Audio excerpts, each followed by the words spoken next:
há 2000 anos, existiam duas culturas que entraram em choque: a cultura castreja e o Império Romano.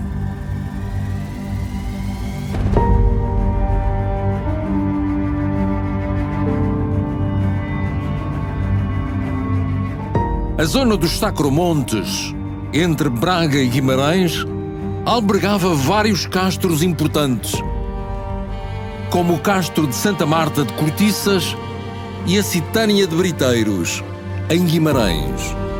O povo que controlava este território é referido nas fontes escritas como Bracari, um povo guerreiro que lutou para defender o seu território quando foi invadido em 137 a.C.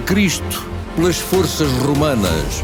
O historiador Apiano enalteceu em particular a coragem das suas mulheres guerreiras, que preferiam a morte ao cativeiro. Mas os brácaros eram muito mais que guerreiros. Viviam em íntima ligação com o seu meio ambiente. Entendiam o mundo natural como sendo também espiritual e prestavam culto à natureza, de que é exemplo o culto a Nábia. No sítio onde Braga foi fundada, existia um bosque com uma fonte sagrada dedicada à deusa Nábia. E é aqui que nós encontramos o nome da divindade honrada neste santuário rupestre, que é o único, não há nenhum igual no Império Romano. Tongo é Nábia Agoi, portanto uma invocação daqui da deusa Nábia, mas também uma invocação, portanto, de Tongo, que é uma divindade indígena também cultuada noutros locais da península. Da deusa Nábia está associada aos vales, está associada à fertilidade, está associada à água. Aqui temos concretamente um manancial de água, uma fonte que alimentou a partir de certa altura um lago.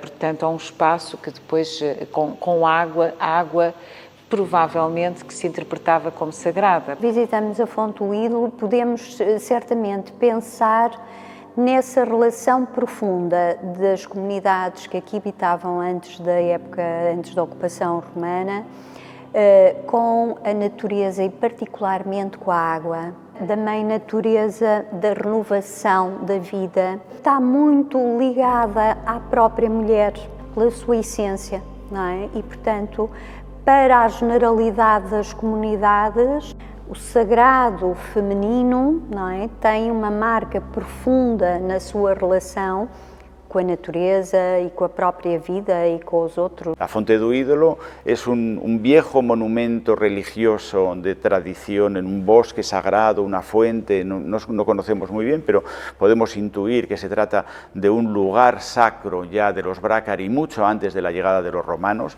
Y yo creo que lo extraordinario de la documentación de Brácara Augusta es que nos muestra cómo la fundación de una ciudad romana pudo ser, y fue en un momento determinado, un momento de integración identitaria y de construcción que es pacífica de una nueva realidad, que es algo que yo creo que a estas alturas del siglo XXI en Europa pues tendríamos que aprender. De certa maneira, as grandes citânias que se desenvolvem nesta zona, os grandes povoados, que são verdadeiras cidades indígenas, já desenvolvem-se num momento já de paz destas populações, dos Brácari sobretudo. Tinha que haver uma boa relação entre os indígenas que habitavam este território, os comerciantes romanos que comerciavam no Mediterrâneo e com os quais certamente os indígenas aqui teriam contactos, e também com os legados imperiais que negociavam com as elites. E esse processo de romanização dos castros é uma das particularidades mais interessantes deste mundo romano, do qual Brácara Augusta, Braga, enfim, a atual Braga, representa como que um posto avançado desse processo.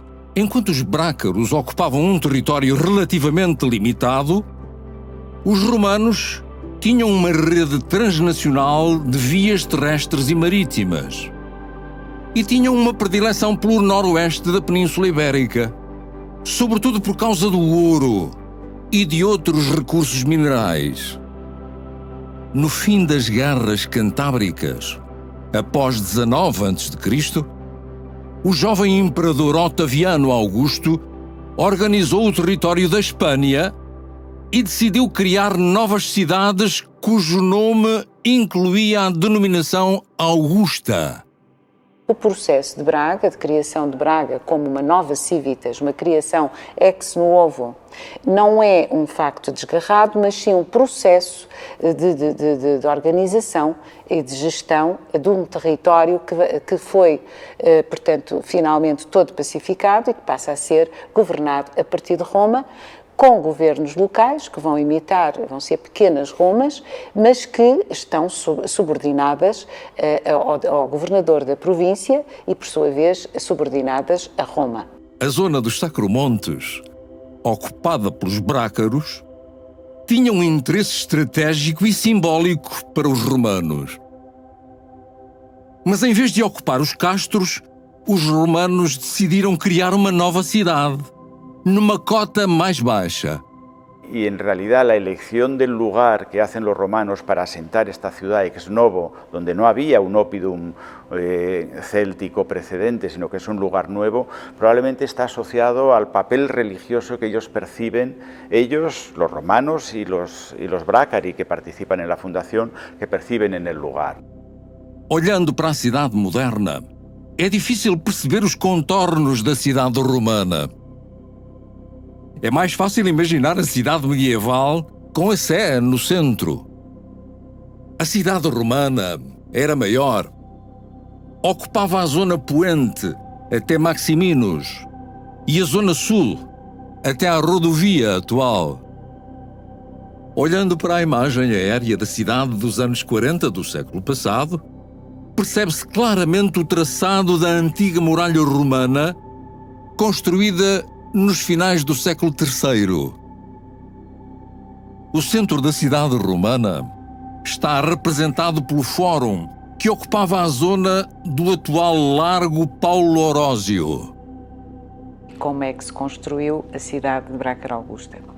Num local onde não existia ocupação, que foi planificada no tempo de Augusto, provavelmente entre o ano 15 e 13 a.C., e que foi naturalmente marcado por militares, soldados romanos, que, portanto, orientaram a cidade, estabeleceram os eixos principais, o local do fórum.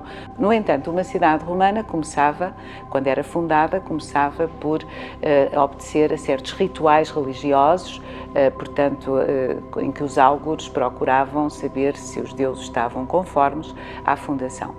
Todo o espaço da cidade era mais ou menos sagrado.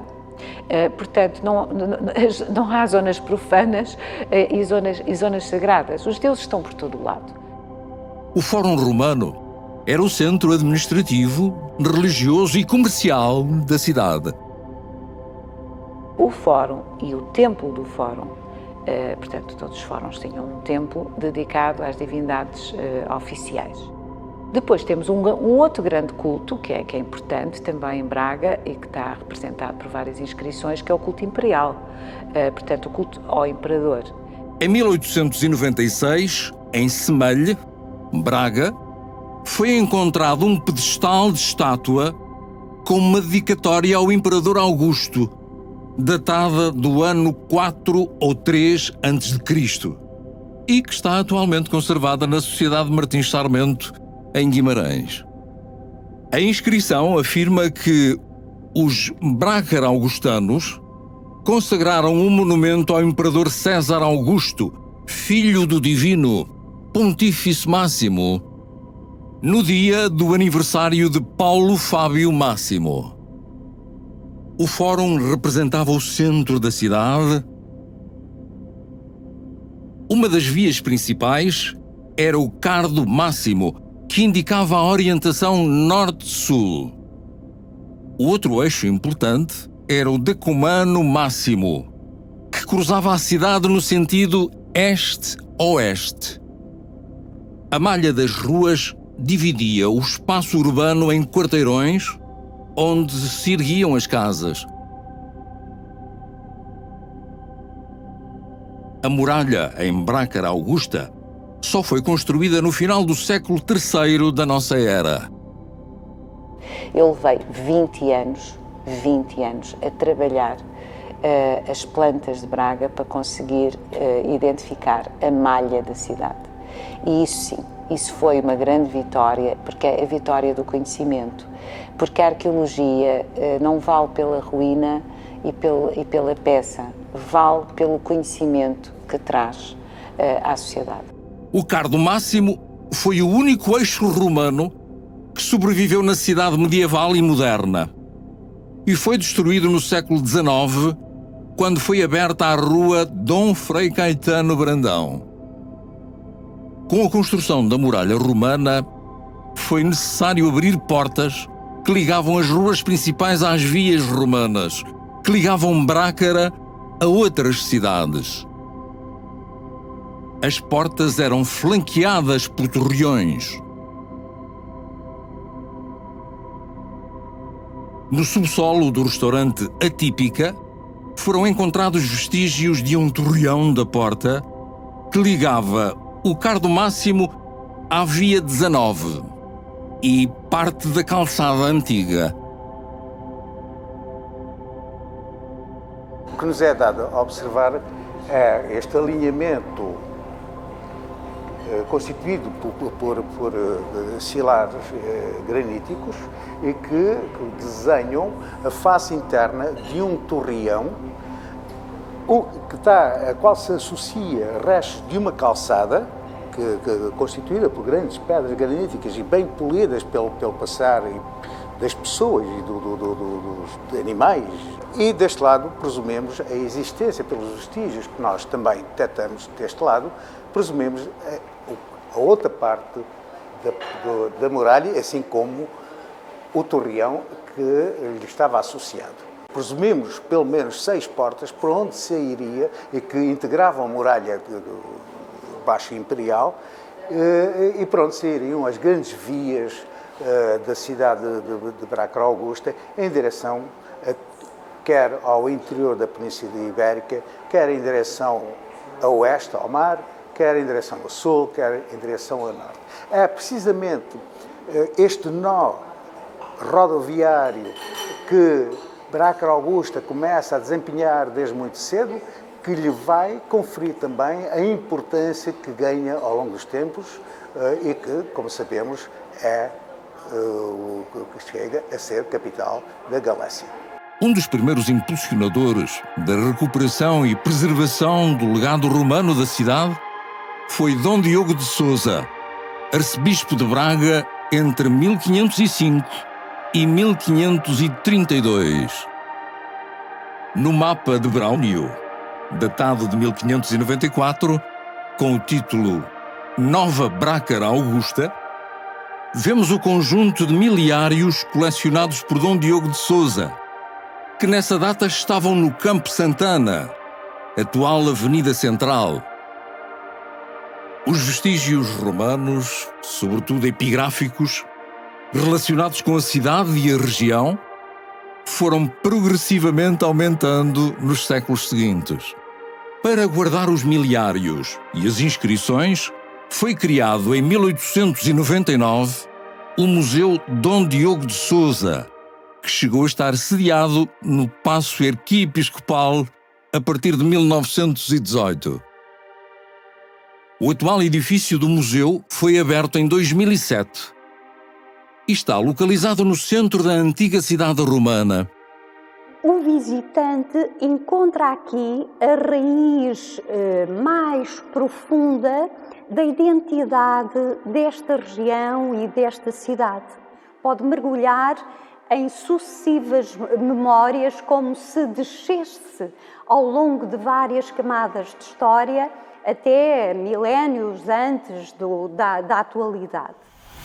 O museu integra uma extraordinária coleção de objetos romanos procedentes das escavações realizadas em Braga desde 1976, em que se incluem materiais cerâmicos, peças de vidro, materiais de construção e um vasto número de objetos que nos elucidam sobre o cotidiano e a morte na Braga Augusta.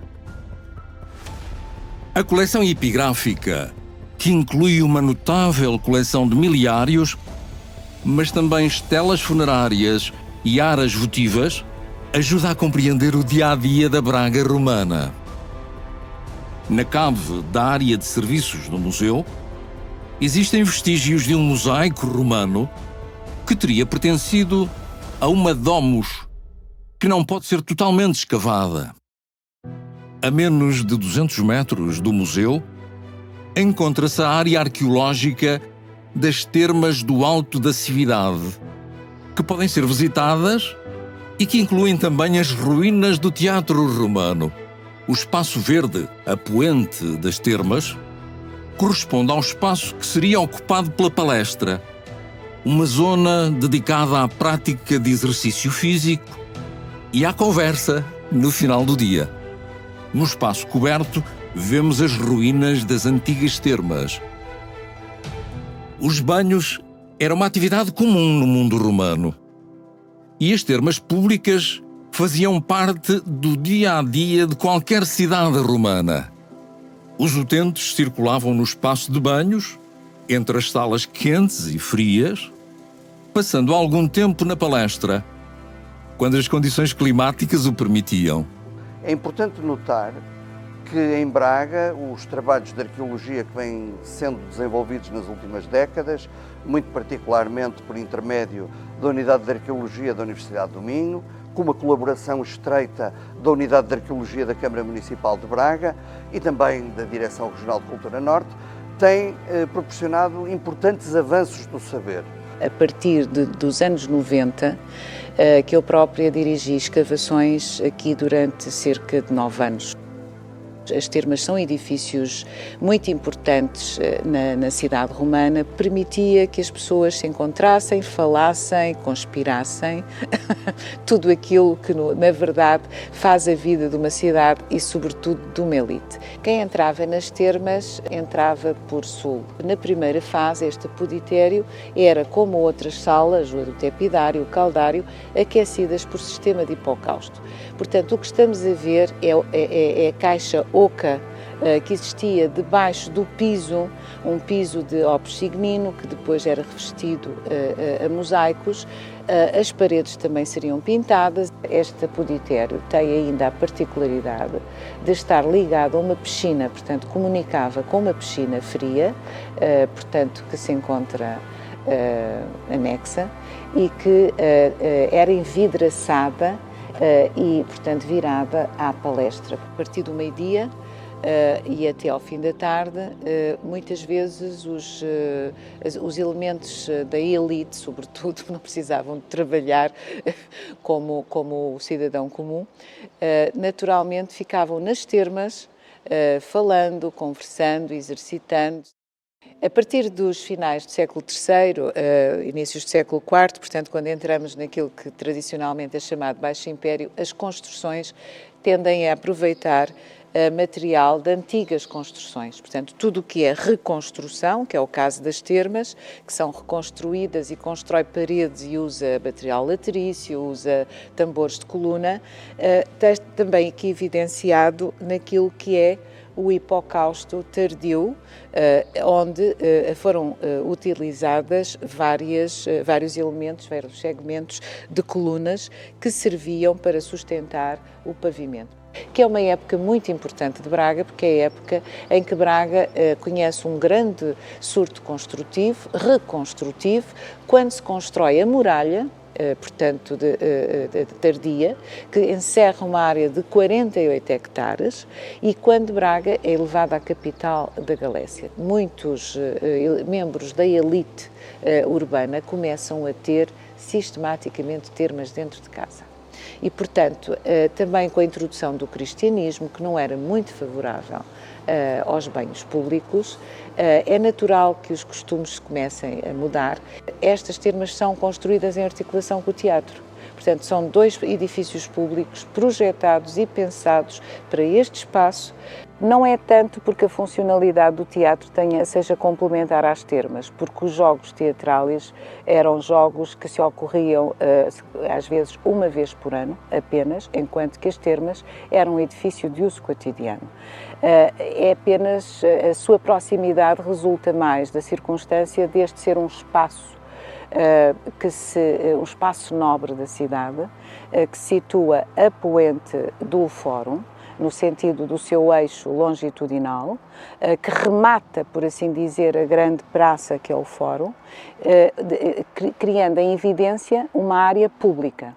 A inauguração do teatro pressupunha a existência de uma procissão em que se trazia, portanto, a escultura, a estátua do imperador, que era trazida em procissão e era colocado, portanto, entrava dentro do teatro, descia a escadaria da Cávea e era colocada na frente cênica. E assim se inaugurava os jogos de teatro, porque era a forma do imperador participar com a comunidade.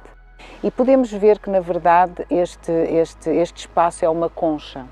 É uma concha que é formada por 3 partes. O teatro, basicamente, é formado por 3 partes. Uma cávea, que é uma área onde estão os assentos e se distribuíam os assentos dos diferentes grupos sociais que tinham acesso ao teatro.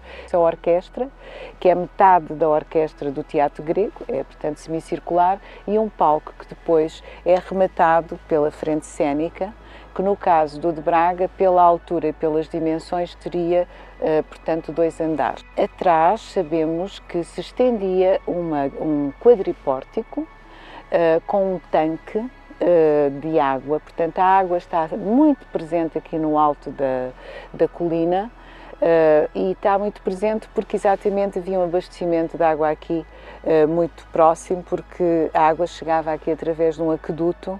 O Teatro Brácara Augusta era um teatro de média dimensão, teria capacidade para cerca de 4.000 pessoas, calculada a capacidade da Cávea. Os jogos de teatro levavam, por vezes, 2, 3 dias. Portanto, não era um dia singular, era uma espécie de um festival. E, portanto, nos intervalos dos espetáculos, os veraneantes, neste caso a elite, poderia circular, então, nesta parte do teatro dedicada ao recreio. O cristianismo era avesso ao teatro. E, de uma maneira geral, aos espetáculos. Portanto, os grandes edifícios de espetáculos, tipo teatro e anfiteatro, deixam de funcionar, em muitos casos, portanto, a partir do século IV. Começou a ser utilizado como pedreira. Não sabemos ainda até que ponto é que não foi desmontado parte do teatro para construir a muralha. Temos aqui vários tipos de granito representados nas construções do teatro e de outros edifícios públicos. Genericamente, o granito mais usado é o granito de Braga. Circunstancialmente, portanto, ia-se buscar granito com outras características a sítios mais longínquos. Este granito desta coluna é o chamado granito da Pousa, que é um granito que polido parece mármore, que foi usado, granito semelhante também, exatamente para construir a colunata do Santuário do Bom Jesus. Os habitantes mais ricos podiam ter banhos privados em sua casa, como tem sido documentado na escavação de habitações mais luxuosas, de que é exemplo a Domus da Escola Velha da Sé.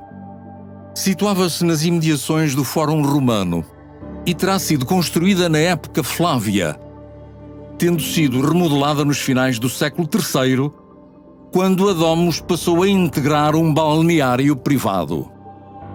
A escavação foi realizada pela Unidade de Arqueologia da Câmara Municipal de Braga e começaram as escavações em 98 e depois foram concluídas nos inícios dos anos 2000. Nós estamos numa zona de banhos de uma das domos da cidade de Bracara Augusta. Além do mosaico que nos permite perceber o poder económico do senhor da casa, por outro lado também sabemos que nós estamos a 2 quarteirões do Fórum da cidade romana, ou seja, estamos mesmo nas proximidades do Fórum romano. Isso, por um lado, evidenciava-nos que o proprietário da casa deveria estar associado aos cargos administrativos, por exemplo, da cidade, tinha que ter poder económico. Nós conseguimos encontrar fragmentos do que são, ou o que é uma casa romana. Também conseguimos perceber como é que se deu o abandono de algumas dessas casas, porque nós temos aqui uma casa que teve uma grande reforma no século III e início do século IV, com a construção de uns banhos privados, mas esses banhos privados vão ser inutilizados com a construção da primeira cerca medieval da cidade, a primeira cerca que fechou uma parte da cidade, que protege uma parte da cidade. Todo o limite oeste do balneário da casa foi desmantelado para a construção da primeira cerca. Depois ainda parte do limite do que era o resto do limite da casa. A casa já estava completamente desmantelada, não é? Todo o limite oeste já estava desmantelado. Ainda foi construída a muralha fernandina. Partimos do princípio que as pessoas que viviam aqui não os conhecemos, não sabemos quem eram, não sabemos o nome deles, mas podemos adivinhar-lhe os sonhos, expectativas, e pelos indícios que chegaram até nós, sabemos que era uma pessoa com um estatuto social muito elevado, não é? Porque tudo o demonstra, não é? Que estamos perante um pequeno palacete. Não eram tão diferentes nos sonhos, na religiosidade, no que quiserem, do que nós somos hoje. No canto nordeste do antigo Fórum existia outra requintada de domos encontrada quando se escavou o terreno para construir a atual Biblioteca Lúcio Craveiro da Silva. Do Fórum, em direção a Nascente, partia o Decumano Máximo, um dos eixos principais da cidade, sob o qual corria uma cloaca detetada na escavação do subsolo de uma casa privada. E tínhamos o eixo, o Decumanos, que é o eixo este-oeste. E é neste sentido que nós estamos, no eixo este-oeste. E normalmente, por baixo dessas ruas, teríamos que ter cloacas. O que é que são as cloacas? As cloacas são o sistema de drenagem das águas pluviais e os esgotos das cidades romanas, ou seja, eram os grandes coletores. Continuando em direção a Nascente, chegamos à Praça de Santiago e ao Seminário de Santiago, um grande edifício erguido sobre uma área significativa da cidade romana, correspondente a vários quarteirões que seriam ocupados por domos. No claustro de entrada do seminário, conservam-se vestígios do peristilo de uma dessas domos, no centro do qual existia um tanque revestido de mosaico que oferece uma elaborada decoração com peixes. Ele estava decorado com um mosaico, com decoração marinha, e só que foi decidido levantar o mosaico. Ficou apenas o rebordo das tecelas que marcam o limite, não é, entre o muro que fechava este espaço e o desenho, o fio das tecelas. Um dos grandes achados da Domos do Seminário de Santiago são as bases de coluna que permitiam formar a colunata que suportava toda a cobertura do pórtico que existia em redor da área aberta. Estamos agora no interior de uma das salas do Museu Pio XII. Temos um mosaico que estaria no interior do tanque que estava na Domos de Santiago. Aqui, neste caso, temos um mosaico com motivos marinhos, em que nós conseguimos ver elementos como um polvo, conseguimos ver elementos como um peixe, mais um peixe. Como podemos ver aqui, este exemplo permite-nos perceber realmente como é que ficam as tecelas, a zona dos mosaicos, em contacto com a terra, aqui com os solos de Braga. Lá está, a acidez dos solos corrói e faz com que parte das tecelas desapareçam. Cerca de 200 metros a noroeste do Seminário de Santiago, foram encontrados vestígios arqueológicos de um grande edifício público com uma área de banhos, que sugere a existência de outras termas públicas. Parte das ruínas do edifício localiza-se na cave do edifício da Fundação Bracara Augusta. Foram encontrados um conjunto de ruínas de grande impacto, de muros muito potentes, que sugeriam a existência de um edifício público, onde foram detectados pelo menos dois grandes momentos construtivos da cidade romana. O primeiro, flaviano, portanto, a época Flávia, associada a uma domus, que em meados do século II terá sido desmantelada e soterrada, parcialmente soterrada, para a construção de umas grandes termas públicas. Que estas construções que temos aqui, com muros de cerca de 1,20 m de largura, são os muros mais potentes que encontramos em Braga, subentendem uma grande palestra, portanto, que ocuparia este setor e no qual se integrariam outros muros que também têm sido encontrados noutras intervenções aqui nas imediações. Um deles está patente ali no Hotel Burgos, portanto, e foi conservado também ao nível da entrada do edifício. O reaproveitamento das pedras da época romana é muito frequente, sendo de destacar as inscrições que se dispõem em várias paredes da Sé de Braga, sendo a mais famosa aquela que refere a deusa Ísis. Estamos na cabeceira da Sé, Catedral, um sítio que na época romana era periférico da cidade. E neste caso temos aqui uma inscrição que nos remete para a existência de um monumento, julgamos que um templo, que foi mandado construir, foi dedicado por Lucrécia Fida, que era sacerdotisa do culto imperial, no convento de Brácara-Augustano, e que está dedicado a Ísis. Existe a sugestão, pelo menos dada por alguns autores, de que o culto a Ísis, em alguns sítios, evoluiu para o culto a Santa Maria, de invocação de Santa Maria, para o culto cristão de Santa Maria.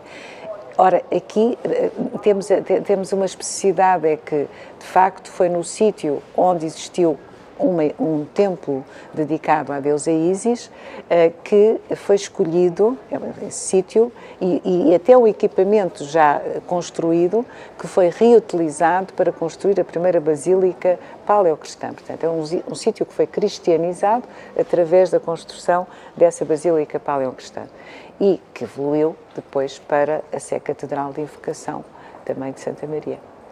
Quando o romano passa a ser sinónimo de cristão, que Braga se torna de um dos polos do cristianismo, diria, mundial, pelo menos aqui da Finisterra romana, portanto, dos territórios do poente mais distantes da centralidade de Roma, e que a torna, de facto, um centro administrativo, um centro político, mas também um centro comercial. A investigação arqueológica é uma tarefa complexa, que exige uma análise aprofundada de todos os vestígios e contextos que são encontrados nas escavações, por vezes cobrindo áreas muito significativas. A instalação da Universidade do Minho em 73, que na prática começa a instalar-se em 76, e a agitação digamos, contra os atentados ao património arqueológico da cidade, criou, digamos aqui, um núcleo de defesa e a Universidade assumiu, coisa que não aconteceu em nenhuma outra cidade conhecida, é uma história muito particular, assumiu a responsabilidade de contratar um corpo técnico e criar um serviço para salvar Brácara Augusta. Assim nasce o projeto de salvamento de Brácara Augusta, o primeiro projeto de salvamento urbano em Portugal. A Unidade de Arqueologia da Câmara Municipal de Braga existe, a sua origem tem lugar em 1998 e resulta da necessidade de fazer face a um grande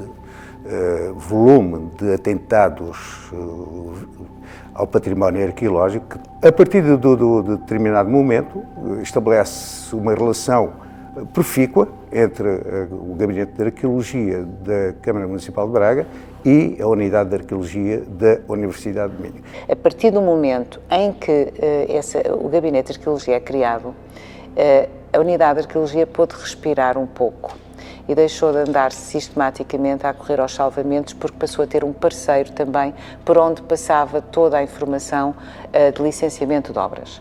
E, portanto, pôde dedicar-se mais à investigação.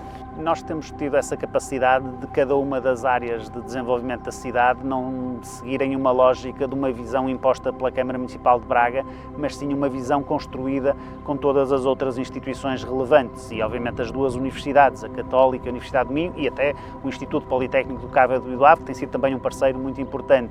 A Fundação Brácara Augusta na dimensão patrimonial, a Arquidiocese de Braga e as instituições da Igreja, que têm, obviamente, um peso crucial do ponto de vista do património e da cultura da cidade, e vários outros agentes da sociedade civil que têm sido parceiros fundamentais para concretizar cada um destes projetos. Um dos projetos mais ambiciosos da recuperação de vestígios romanos no país vai arrancar na zona arqueológica das Carvalheiras. Aí foram detectados, ao longo de quase 2 décadas de escavação, vestígios de um quarteirão romano rodeado por 4 ruas, onde se identificaram vestígios de uma domus construída em época Flávia, cuja área norte viria a ser remodelada para construir um balneário em meados do século II. O projeto de valorização do conjunto arqueológico das Carvalheiras prevê a criação de um centro interpretativo interligado com o espaço das ruínas, anexo a um grande espaço ajardinado. O objetivo é criar uma experiência imersiva que potencie uma viagem no tempo. Numa primeira fase, esta casa é uma casa de luxo, tem de facto 1.200 metros quadrados, mas a verdade é que vai nascer desta casa um outro conjunto completamente diferente, em que a parte sul permanece como casa, mas muito mais restrita, centrada em torno do átrio, e na parte nordeste instala-se um balneário. E vou-me dirigir ao pórtico de uma destes quarteirões, na circunstância da chamada Ínsula das Carvalheiras, ou Quarteirão das Carvalheiras, onde se encontra, foi construída na época Flávia, uma domus de grande qualidade, com uma área de cerca de 1.200 metros quadrados, que tem a particularidade de, portanto, se desenvolver em 2 planos, com uma diferença de cota de 3 metros entre a parte sul e a parte norte, que é uma forma que se encontrou de resolver a inclinação do terreno, que depois eram vencidas por escadas interiores. É esse o caso. Encontramos uma dessas escadas, acreditamos que seriam 2 simétricas numa primeira fase, que ligavam a parte sul, onde eu estou a circular neste momento, pelo pórtico, que dava entrada para uma loja à minha esquerda e também para um corredor de acesso ao interior da casa, que, portanto, nos conduz a uma parte absolutamente central e nevrálgica da casa, que é o átrio. E à volta desse espaço era onde normalmente o pater familias, o dono da casa, portanto, fazia fazia os seus exercícios de alguma soberania sobre as suas clientelas.